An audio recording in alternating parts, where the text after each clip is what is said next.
Hello everyone, আসসালামু আলাইকুম। আশা করি আপনারা সকলেই ভালো আছেন অ্যান্ড আল্লাহর রহমত আপনার দোয়ায় আমি অনেক বেশি ভালো আছি। আর যারা আমাকে চিনেন জানেন, আমার ভিডিও নিয়মিত দেখেন, লাইক করেন, কমেন্ট করেন, তাদের অনেকগুলো ধন্যবাদ। আসলে ওরকম ধন্যবাদ দেওয়ার সুযোগ হয়নি। আমি আজকে চলে যাব শাকিব খানের দরদ মুভিটি দেখার জন্য। এটা আজকে সেকেন্ড ডেজ মুভিটি রিলিজ হয়েছে। তো আমি অনেক বেশি এক্সাইটেড ছিলাম আর অনেক ফার্স্ট আমি রেডি হচ্ছিলাম, কারণ আমার হাতে একদমই টাইম কম ছিল। 3:30টায় মুভি হলে ঢুকতে হবে, মুভি শুরু হবে। তখনই তো মধ্যে 2:30 বেজেছিল।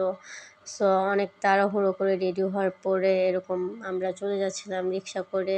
আমি আমার ফ্রেন্ড, যাকে নিয়ে আমি সবসময় সব জায়গায় যাই, ও আমাকে নিয়ে যায়। তো এই তো আমরা সিনেমা হলের সামনে আসছি। আমরা সিনেমা হলের ভিতর ঢুকলাম, ভাইয়া টিকিট কেটে দিল।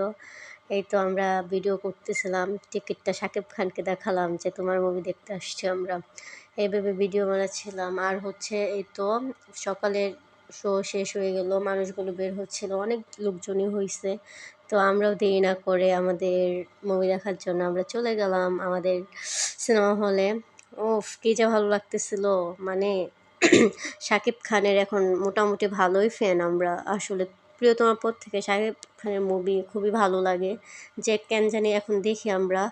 ওর যখন তুফান মুভি রিলিজ হলো তখন আমাদের চেঞ্জ এক্সাম ছিল, আমরা এটা দেখতে পাইনি। এর জন্য আমরা অনেক প্ল্যান করেছিলাম যে দরদ মুভি আমাদের দেখতেই হবে। তারপরও একদিন লেট হয়ে গেল, আজকে সেকেন্ড ডেজ। তো কি আর করার, আমরা তারপর অনেক বেশি খুশি যে মুভি দেখতে আসছি। কয়েকদিন ধরে অনেক বেশি ব্যস্ত থাকি, তারপরেও কে বলবে যে এত ব্যস্ত থাকি এরকম মুভি দেখতে আসছি। সকালেও অনেক দৌড়াদৌড়ি করে দেন বাসায় এসে গোসল করে খুবই ফাস্ট রেডি হয়ে এই তো মুভি দেখতে চলে আসলাম।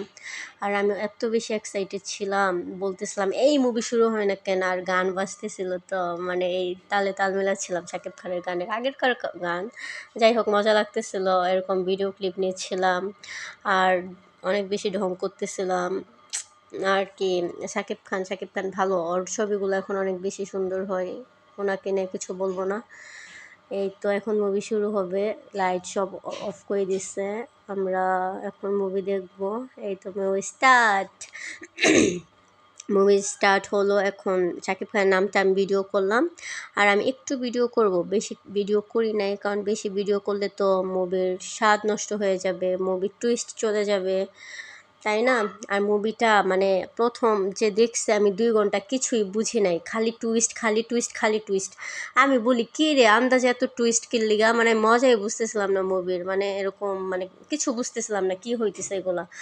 এরকম পরে হচ্ছে যায়া যখন সবার লাস্ট এরকম 30 মিনিট থাকে, তখন মুভির আসলে মজাটা বুঝলাম। ভাইরে ভাই, এত জোস একটা মুভি, মানে না দেখলে হবে না। মানে খুবই সুন্দর, খুবই সুন্দর কাহিনী। আসলে ধরা যাচ্ছিল না যে কি হইতেছে, কি হবে, মানে এরকম একটা বিষয় ছিল, এইখানে কি ওইখানে কি বোঝা যাইতেছিল না। কিন্তু পরে লাস্টে গিয়ে ফিনিশিংটা এত সুন্দর ছিল।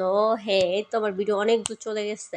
তো মুভি দেখা শেষে আমরা বের হয়ে গেছি। বের হওয়ার পর একটু হাঁটতে হাঁটতে ভাইয়া আমাদের মশলা চা খাওয়ালো। এই চাটা আমি আজকে ফার্স্ট ট্রাই করছি, তো অনেক বেশি ভালো ছিল। এই তো ওরা দেখতে ছিলেন যে ও দূর থেকে আসতেছিল। এটা আসতেছিল কেন, আমি ফোনে কথা বলতে বলতে আসলে অনেক দূর চলে গেছি। পরে পিছনে ঘুরে দেখি ও আসতেছে, পরে ভাবলাম একটা ভিডিও ক্লিপ নেই। তো এই যে আমরা আমাদের ভিডিও করা শেষ। এই বাসার ভিডিও করার মূল লক্ষ্য হচ্ছে, ও আর আমি বলতেছিলাম এরকম একটা বাসা কবে বানাবো। সো আমরা আমাদের বাসার সামনেই চলে আসছি, ওকে আমি টাটা বাই বাই বলে দিচ্ছি। আর আমার ভিডিওটি কেমন লাগলো আপনারা সকলেই জানাবেন, আর আপনারা সকলেই মুভিটি দেখবেন। টাটা, আল্লাহ হাফেজ।